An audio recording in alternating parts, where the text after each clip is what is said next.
Bismillahirrahmanirrahim. Assalamualaikum warahmatullahi wabarakatuh. Terima kasih atas kesempatan yang telah diberikan. Perkenalkan, nama saya Rahel Dwi Maharani dengan nomor stambuk 225790011 dari Program Studi Perdagangan Internasional. Pada video kali ini saya akan memenuhi tugas mata kuliah Manajemen Logistik dan Transportasi. Adapun judul materi yang akan saya bawakan yaitu mengenai peran forecasting dalam pengambilan keputusan yang tepat untuk manajemen logistik dan transportasi. Baik, materi yang pertama yaitu apa sih itu peramalan atau apa sih pengertian dari peramalan.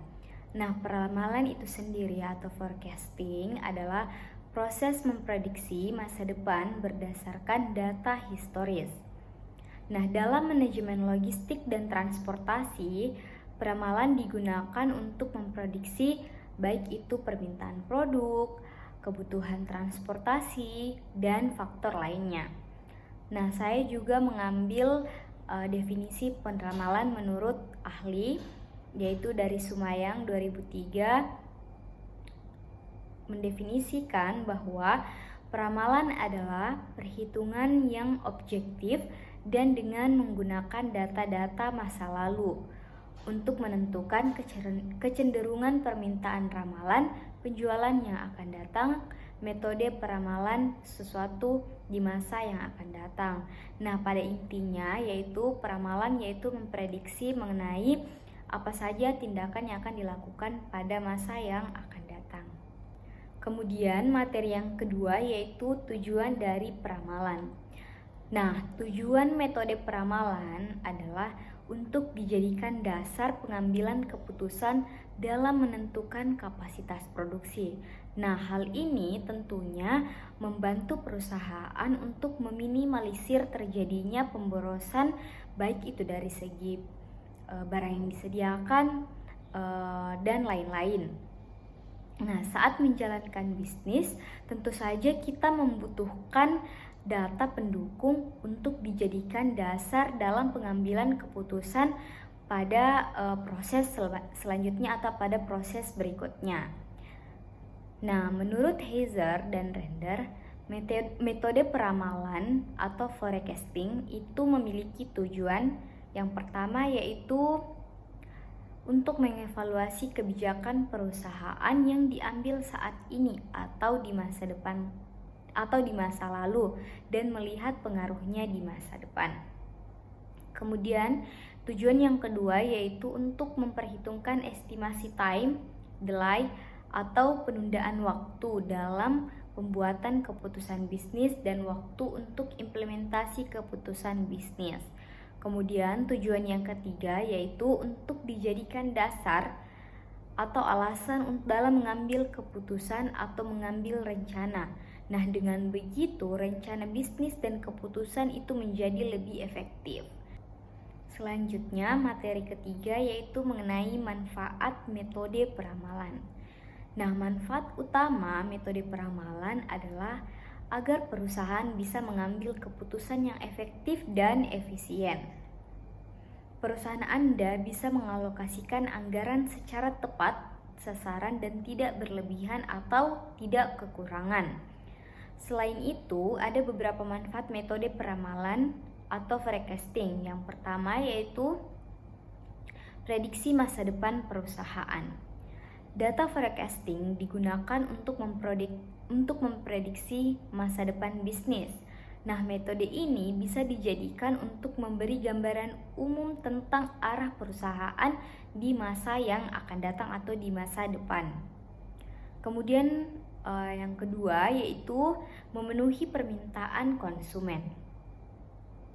Nah, metode peramalan ini bermanfaat untuk memenuhi estimasi permintaan konsumen di masa yang akan datang. Dengan acuan atau data forecasting, Anda bisa memenuhi permintaan barang dari pelanggan dengan jumlah dan waktu yang tepat. Kemudian poin yang ketiga yaitu ada antisipasi perubahan tren pasar. Nah, metode peramalan digunakan untuk menghadapi anomali permintaan di musim tertentu. Dengan forecasting, perusahaan bisa memprediksi kapan saatnya menambah kapasitas produk atau sebaliknya kapan mengurangi kapasitas produk. Kemudian poin yang terakhir yaitu menjaga keuangan agar tetap stabil. Nah, data forecasting ini sangat penting untuk mengelola biaya operasional secara efektif dan efisien.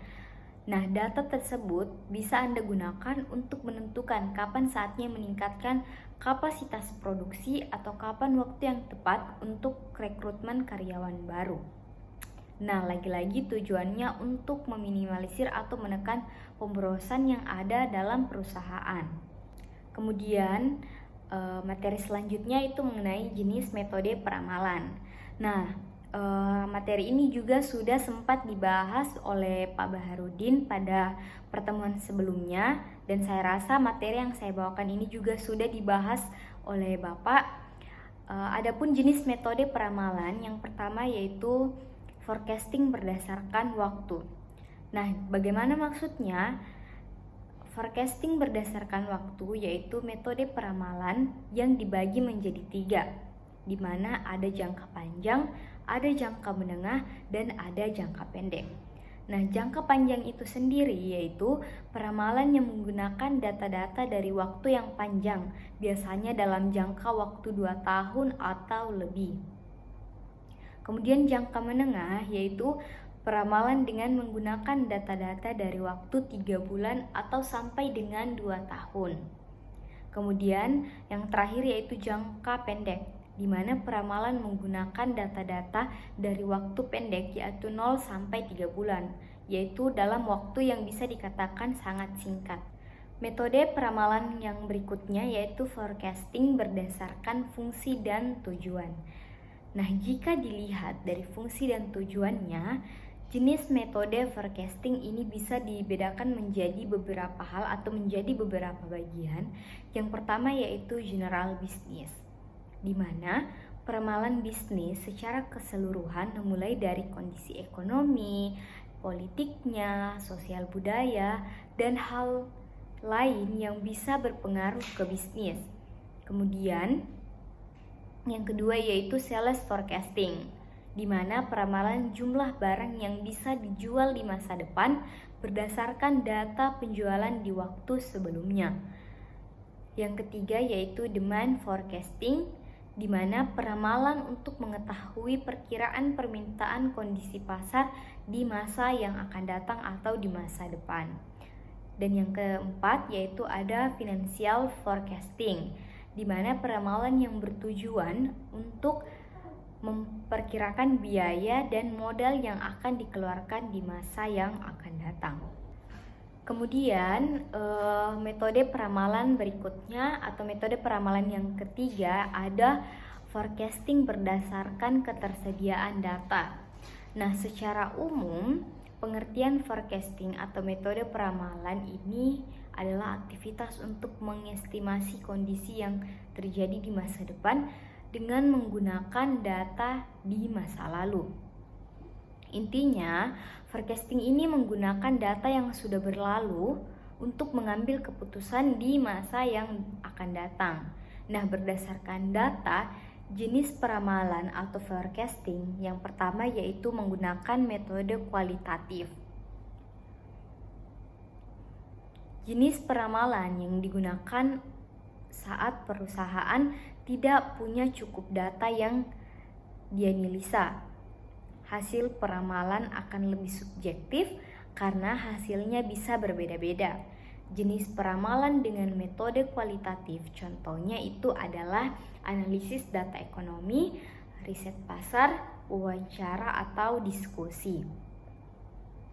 Kemudian berdasarkan ketersediaan data ini ada metode kuantitatif. Nah, jenis peramalan ini digunakan untuk perusahaan yang memiliki atau punya banyak data yang bisa dibilang cukup. Maka hasil forecasting akan lebih akurat. Mengapa? Karena menggunakan pendekatan data dan angka. Keputusan yang diambil pula juga tentunya lebih efektif karena jangka waktu data yang diambil itu mulai dari 3 bulan atau 2 tahun sebelumnya. Kemudian materi selanjutnya yaitu peran forecasting dalam pengambilan keputusan yang tepat untuk manajemen logistik dan transportasi. Nah, dilihat dari segi manajemen logistik atau peran forecasting dalam pengambilan keputusan yang tepat untuk manajemen logistik, yang pertama yaitu peramalan permintaan. Nah, memprediksi berapa banyak jumlah produk yang dibutuhkan atau diminta konsumen di waktu yang akan datang. Kemudian kedua ada perencanaan persediaan, di mana mempersiapkan stok persediaan barang perusahaan agar cukup untuk memenuhi permintaan konsumen. Kemudian yang ketiga ada perencanaan transportasi, di mana maksudnya yaitu memilih jenis transportasi yang efektif dan rute yang efisien bagi perusahaan. Kemudian dilihat dari sisi manajemen transportasi atau peran peramalan dalam pengambilan keputusan manajemen transportasi. Yang pertama ada 3 poin yang saya masukkan. Yang pertama yaitu peramalan permintaan transportasi, di mana memprediksi berapa banyak permintaan untuk transportasi di masa yang akan datang. Kemudian yang kedua ada perencanaan armada, di mana menentukan jumlah dan jenis kendaraan yang dibutuhkan untuk memenuhi permintaan. Kemudian poin yang terakhir yaitu ada penjadwalan, yaitu di mana menentukan waktu dan rute yang optimal untuk pengiriman agar pengiriman tersebut dapat berjalan secara efektif dan efisien. Baik, itulah materi tadi yang dapat saya sampaikan. Apabila ada kesalahan kata atau kesalahan informasi yang saya berikan, saya memohon maaf sebesar-besarnya dan sekiranya diberikan masukan atau koreksi yang dapat membangun untuk tugas selanjutnya. Wabillahi taufik wal hidayah. Wassalamualaikum warahmatullahi wabarakatuh.